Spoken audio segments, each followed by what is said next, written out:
الحمدللہ نحمدہ ونستعینہ ونصلی ونسلم علی رسولہ الکریم اما بعد بسم اللہ الرحمن الرحیم قال النبی صلی اللہ تعالی علیہ وسلم المؤمن مرآۃ المؤمن او کما قال۔ حضور پاک صلی اللہ علیہ وسلم کی حدیث مبارکہ ہے اور بڑی معروف حدیث ہے، آپ نے بار بار سنی ہوگی کہ المؤمن مرآۃ المؤمن، کہ مومن مومن کا آئینہ ہے۔ کیسے آئینہ ہے اور آئینے کا کیا کام ہے؟ تو آئینے میں آدمی جب دیکھتا ہے تو آئینہ اسے اس کے عیوب بتاتا ہے، تیرے چہرے میں یہ داغ ہے، تیرے کپڑوں میں یہ ہے، لیکن وہ آئینہ چھپکے سے بتاتا ہے، اس کی تشہیر نہیں کرتا، چیختا نہیں ہے، ذلیل نہیں کرتا کہ تیرے اندر تو یہ خرابی ہے، تیرے اندر تو یہ خرابی ہے، ایسا نہیں کرتا، بلکہ خاموشی کے ساتھ اس کو بتا دیتا ہے کہ تیرے اندر یہ عیب ہے، تو اس عیب کو ٹھیک کر لے۔ آدمی جب دیکھتا ہے کہ میرے اندر یہ عیب ہے اور فلاں جگہ نشان ہے یا کالگ لگی ہے، اس کو صاف کر لیتا ہے۔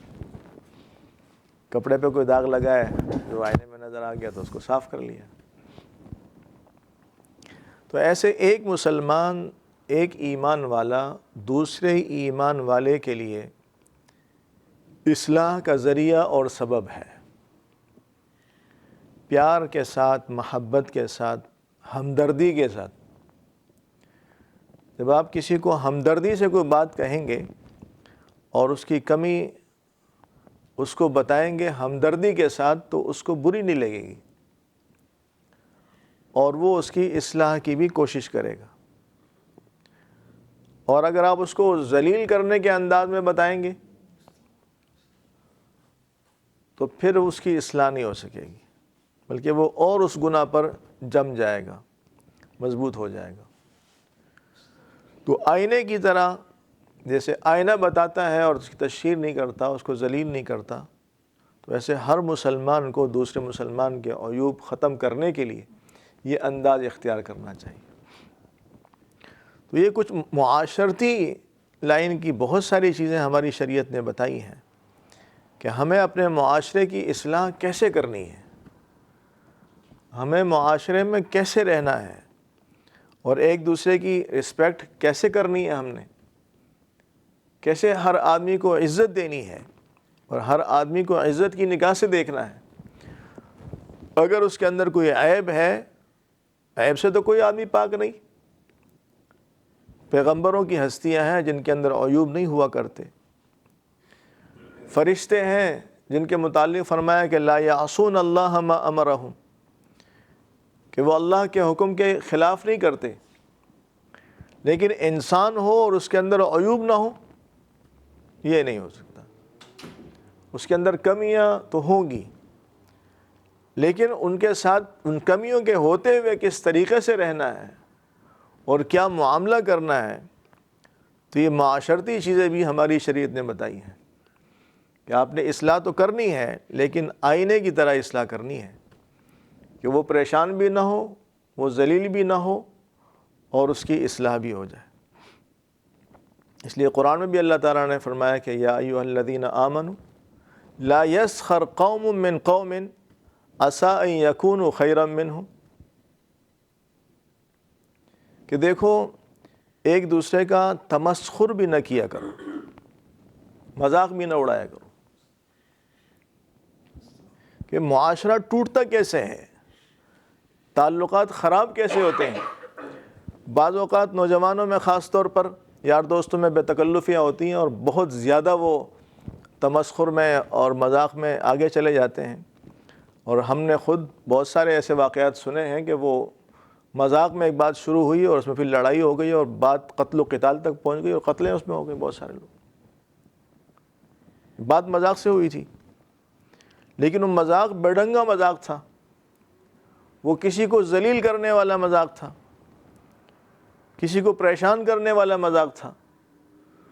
تو حضور پاک صلی اللہ علیہ وسلم کی تعلیمات سے بھی اور اللہ تعالیٰ کے احکامات سے، قرآن شریف سے بھی ہمیں یہ اصول ملتے ہیں کہ ہمیں ایک دوسرے کو ذلیل نہیں کرنا چاہیے، وہ انداز نہیں اختیار کرنا چاہیے، اور کسی بھی چیز میں اس حد درجے کو نہیں پہنچنا چاہیے کہ لڑائی جھگڑے تک اور فساد تک بات پہنچے۔ تو مذاق کی بات اگر دل لگی کے لیے ہے، دل لگی کے لیے ہے، کسی کو خوش کرنے کے لیے، خوش طبعی کے طور پر ہے، تو وہ جائز ہے، اور جائز نہیں بلکہ پسندیدہ ہے۔ اور اگر کہا جائے کہ حضور پاک صلی اللہ علیہ وسلم کی سنت ہے تو بھی بے جانا ہوگا کہ حضور نے کیا ہے اس طرح کا مذاق۔ خوش طبعی فرمائی ہے آپ علیہ الصلوۃ والسلام نے، لیکن ذلیل کرنے والا نہیں، ذلیل کرنے والا نہیں۔ کہ ہمارا جو کسی سے مذاق کرنا بعض اوقات ہوتا ہے تو وہ تمسخر کے انداز میں ہوتا ہے، اور اس کو پریشان کرنے کے لیے ہوتا ہے، اس کی کمیاں بیان کرنے کے لیے ہوتا ہے۔ حضور پاک صلی اللہ علیہ وسلم قصے مشہور ہیں، آپ نے بار بار سنے ہوں گے کہ وہ ایک بڑھیا آئی اور میں عرض کیا کہ اللہ کے رسول میرے لیے دعا کریں، اللہ مجھے جنت دے دے۔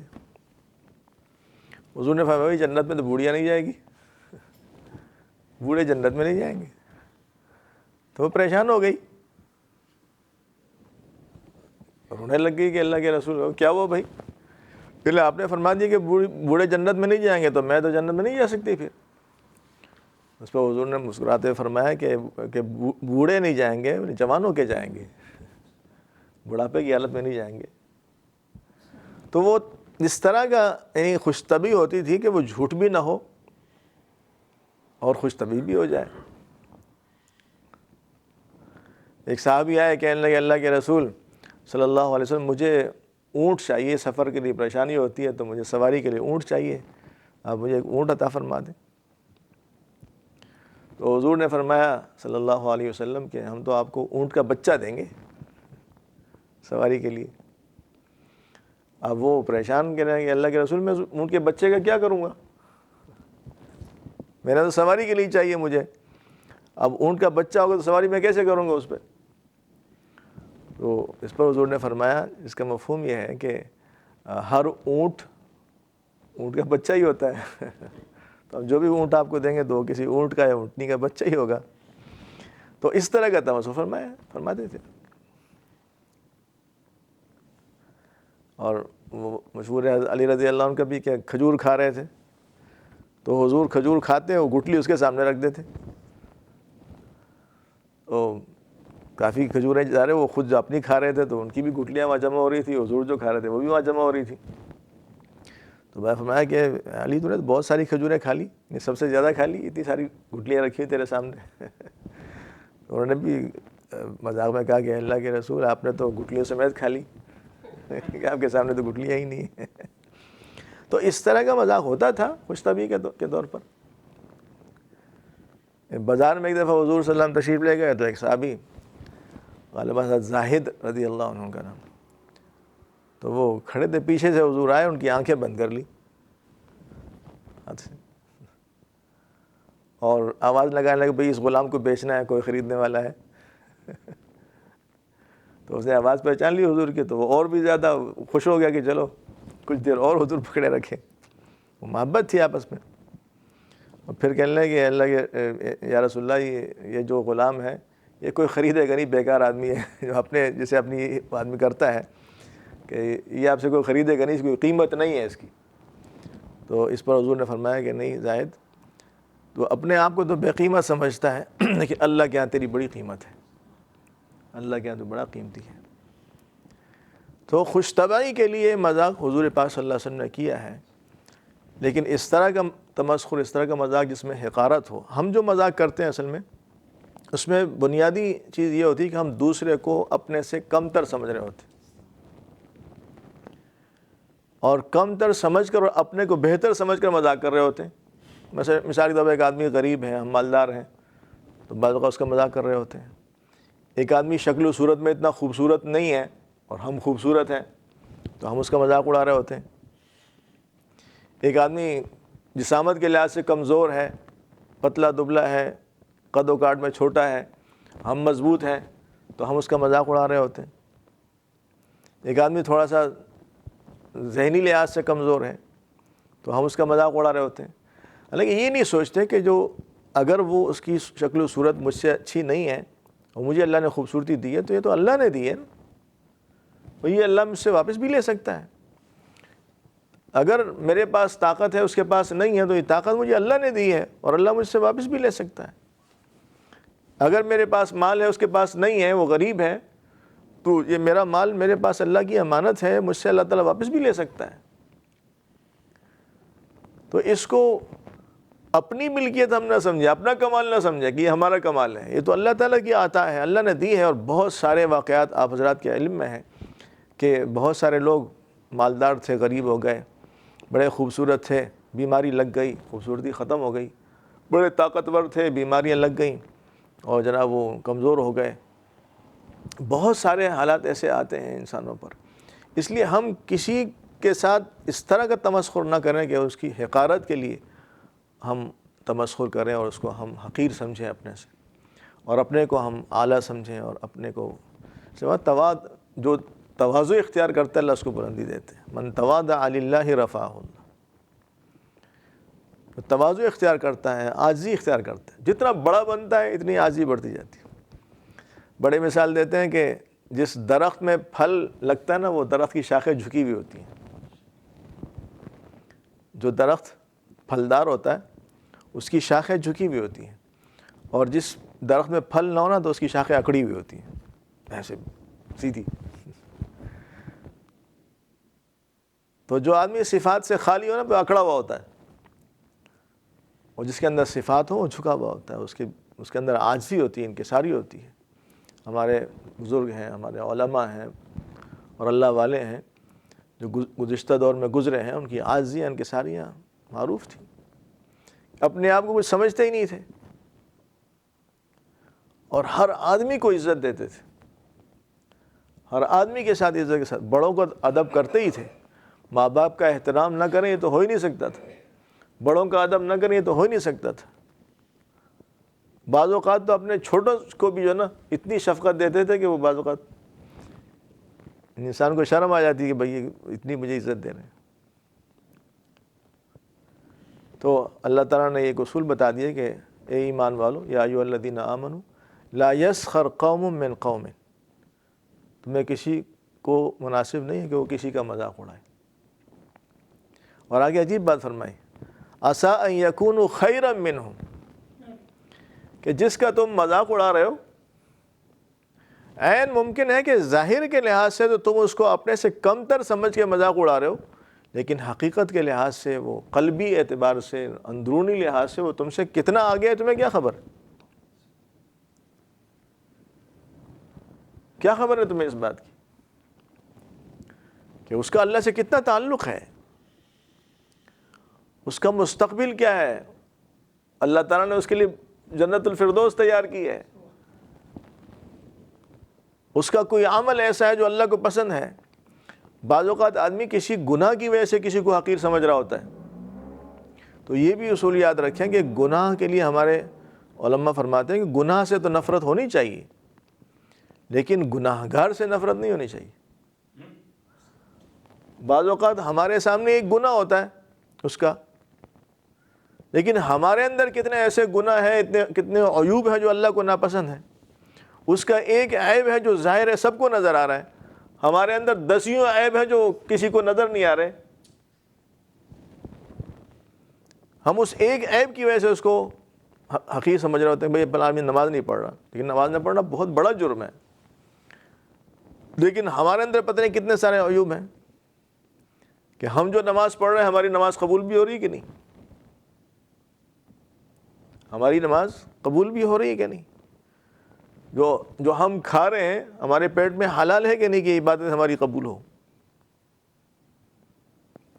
بعض اوقات تو بہت ساری چیزیں ایسی ہیں کہ اس کی وجہ سے دوسری باتیں قبول نہیں ہوتی۔ بعض روایت میں آتا ہے کہ آدمی 60 سال نماز پڑھے گا، ایک نماز بھی قبول نہیں ہوگی۔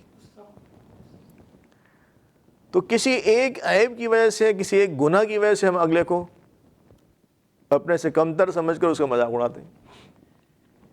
اس لیے مولانا الیاس صاحب رحمۃ اللہ علیہ تو یہ فرمایا کرتے تھے کہ ہر مسلمان کو اپنے سے بہتر سمجھو،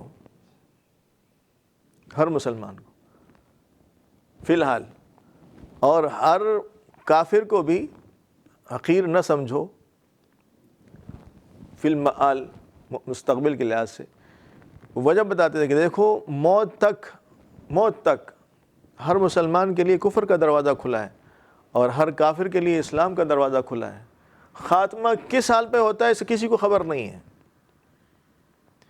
عین ممکن ہے کہ جس کافر کو تم حقیر سمجھ رہے ہو اس کو اللہ ہدایت دے دے اور ایمان پر اس کا خاتمہ ہو جائے، اور اللہ نہ کرے ہمارا خاتمہ کس حال میں ہو۔ اس لیے وہ کسی بزرگ کے بارے میں مشہور ہے، کسی نے کہا کہ تو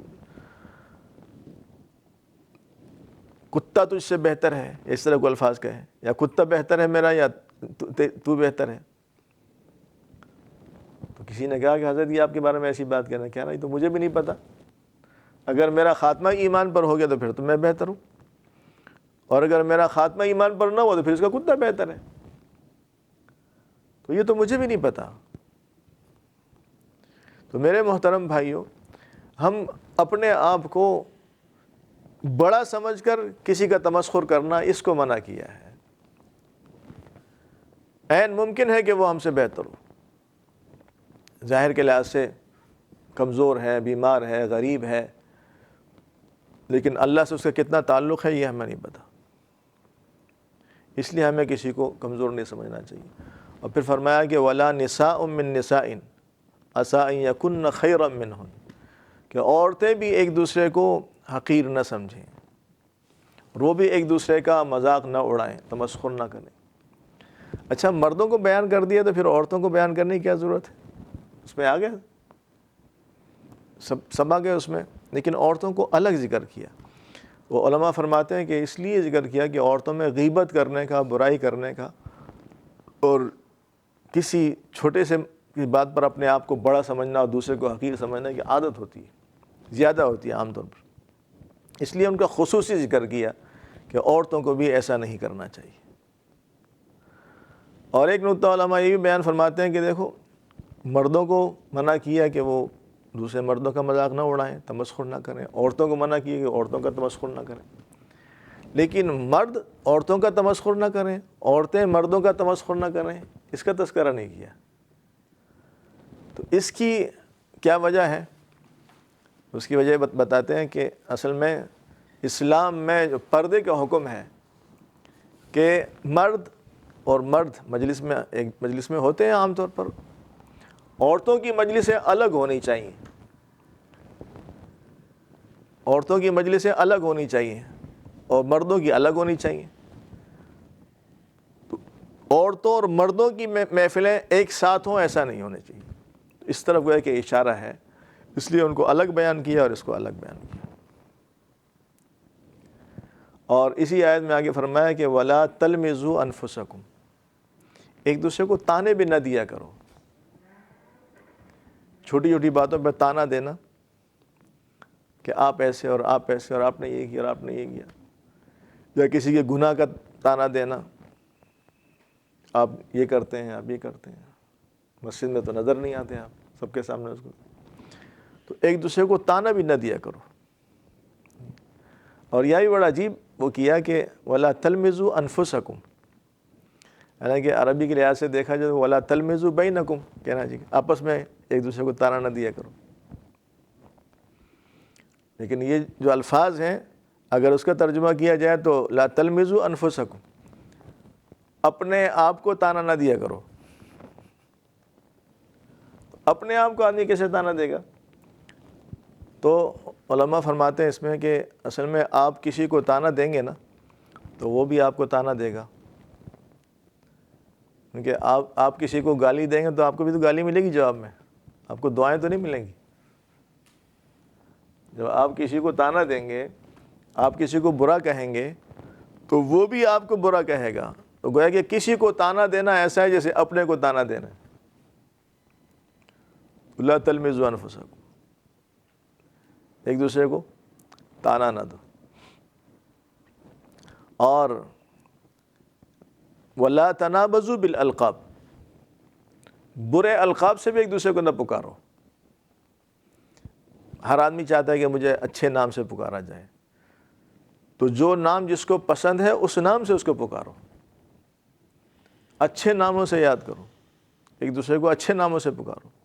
بعض اوقات عرف میں کوئی نام مشہور ہو جاتا ہے، ٹھیک ہے، یہ تو جو ماں باپ نے نام رکھا ہے اسی نام سے پکارا جائے۔ اگر کسی میں اللہ تعالیٰ نے کوئی عیب رکھا ہے، بعض اوقات انسان یعنی ایک پیر سے معذور ہے، بعض اوقات معاشرے میں لوگ کو لنگڑا کہہ کے پکارتے ہیں، اس کو اچھا نہیں لگتا، یا آنکھ سے کم وہ ہے تو کانا کر کے پکارتے ہیں، تو یہ مناسب نہیں ہے کسی کو ایسے القاب سے پکارنا کہ اس کو وہ لقب اچھا نہ لگے، تو اس سے بھی شریعت نے روکا ہے کہ یہ بھی اختیار نہیں کرنا چاہیے۔ وَبِئْسَ الِاسْمُ الْفُسُوقُ بَعْدَ الْإِيمَانِ، کہ ایمان کے بعد کسی کو فاسق کہنا ایک بہت بری بات ہے۔ کسی کو فاسق کہنا، فاجر کہنا، گناہگار کہنا، وہ اللہ اس کا معاملہ ہے، آپ تو اصلاح کی کوشش کریں۔ جو میں نے عرض کیا کہ المؤمن مرآۃ المؤمن، وہ آئینے والا کردار آپ ادا کریں، خاموشی کے ساتھ، تنہائی میں، علیحدگی میں، مناسب طریقے سے اس کو بتا کے، تاکہ اس کی اصلاح ہو جائے۔ لیکن یہ انداز اختیار کرنا اور اس طرح کے ان کو القابات دینا، تو میں کہ یہ بہت بری بات ہے۔ بئس الاسم الفسوق بعد الایمان ومن لم یتب فاولئک هم الظالمون، اگر ان چیزوں سے توبہ نہیں کی تو یہ ظالم ہے، اور ظالم کے ساتھ اللہ کا معاملہ کیا ہے وہ معروف، لعنت اللہ علی الظالمین، اللہ تعالیٰ کی طرف سے لعنت ہے ظالموں پر، تو ظالموں کے اندر اس کا شمار ہوگا اگر اسے اپنے کو بچائیں گے نہیں۔ تو یہ ایک کچھ اصول بتا دیے کہ اگر معاشرے کو سدھارنا چاہتے ہیں اور معاشرتی زندگی میں ایک سدھار لانا چاہتے ہیں تو ان اصولوں پر عمل کریں، معاشرے میں محبت ہوگی، لوگ ایک دوسرے سے محبت کریں گے، اور جو بد اخلاقیاں ہیں وہ ختم ہو جائیں گی۔ تمسخر میں، مذاق میں بھی کوئی ایسی بات نہ کرنا کہ اس کا نتیجہ جھگڑا ہو، اس کا نتیجہ اختلاف ہو۔ اور میں نے عرض کیا کہ بعض اوقات مذاق میں ایسی بات آگے بڑھ جاتی ہے کہ قتال تک اور بہت یعنی پریشانیوں تک بات پہنچ جاتی ہے، کئی ساری ایسی دشمنیاں ہمارے سامنے لوگوں کی۔ تو اس طرح کا مذاق نہ ہو، ایک دوسرے کو تانے دینا نہ ہو، ایک دوسرے کو تانے دینا نہ ہو، اور برے القابات سے ایک دوسرے کو پکارنا نہ ہو۔ جو اللہ تعالیٰ نے نام اس کا مقرر کیا ہے ماں باپ کے ذریعے سے، اس نام سے اس کو پکارا جائے، محبت کے ساتھ اس کو پکارا جائے، پیار کے ساتھ اس کو پکارا جائے۔ تو یہ ایک معاشرتی زندگی ہے۔ ہماری شریعت ہمیں مکمل دین سکھاتی ہے اور مکمل زندگی سکھاتی ہے کہ ہماری زندگی کس طریقے سے سکون کے ساتھ گزرے گی، کس طریقے سے عزت کے ساتھ گزرے گی، اور کس طریقے سے عافیت کے ساتھ گزرے گی۔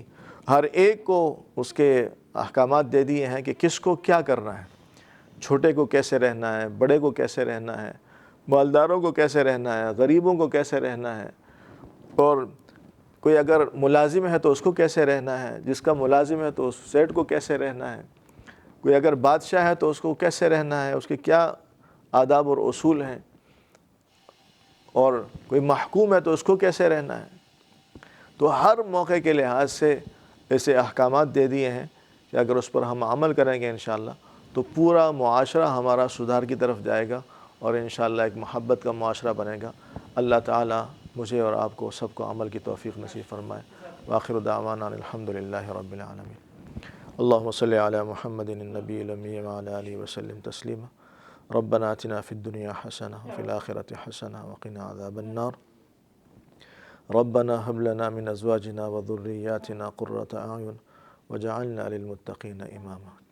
اللهم إنا نسألك فعل الخيرات وترك المنكرات وحب المساكين يا رب العالمين۔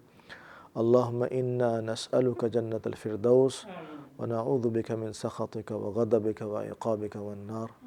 اللهم إنا نسألك علما نافعا ورزقا حلالا طيبا واسعا وشفاء من كل داء يا رب العالمين۔ وصلى الله تعالى على النبي الكريم محمد وآله وأصحابه أجمعين، آمين برحمتك يا أرحم الراحمين۔ جزاكم الله خيرا۔